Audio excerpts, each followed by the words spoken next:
সকলেই জানেন যে 14ই বৈশাখ আমাদের পুরাবাড়িয়া মেলাতে একটা অনাকাঙ্ক্ষিত ঘটনা ঘটে। এই ঘটনার সাথে ঘটনার সময় আমি বাড়িতে ছিলাম না, আমি ঢাকা ছিলাম। এইটা আপনারা সকলেই জানেন এবং আমার ইউনিয়নের সকলেই জানেন।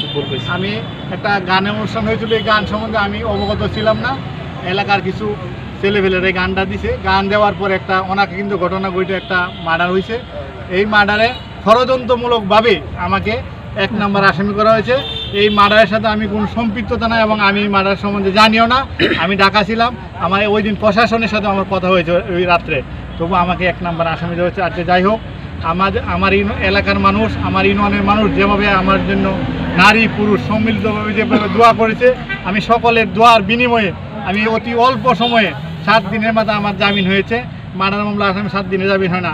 আল্লাহ তাআলা যদি মানুষের পাশে থাকে তো মানুষ কিছুই করতে পারে না, এটার প্রমাণ আমি।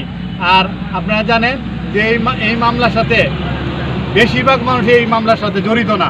ষড়যন্ত্রমূলকভাবে আমার এলাকার কিছু মাস্টার্স পাস অনার্স পাস ছেলেকে ঢুকানো হয়েছে ষড়যন্ত্রমূলকভাবে।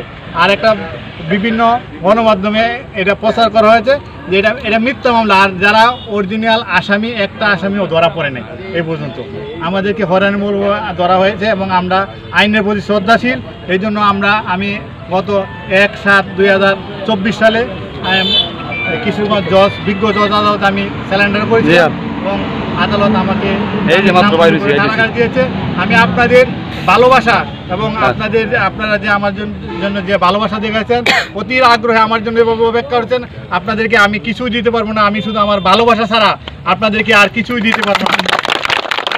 আপনারা সকাল থেকে যেভাবে ধৈর্য সহকারে সকল মানুষ, আমার ইউনিয়নের মানুষ যেভাবে এসেছে, আমি অত্যন্ত মুগ্ধ।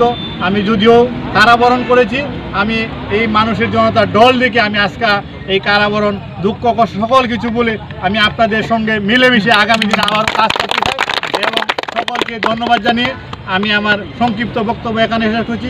জয় বাংলা, জয় বঙ্গবন্ধু।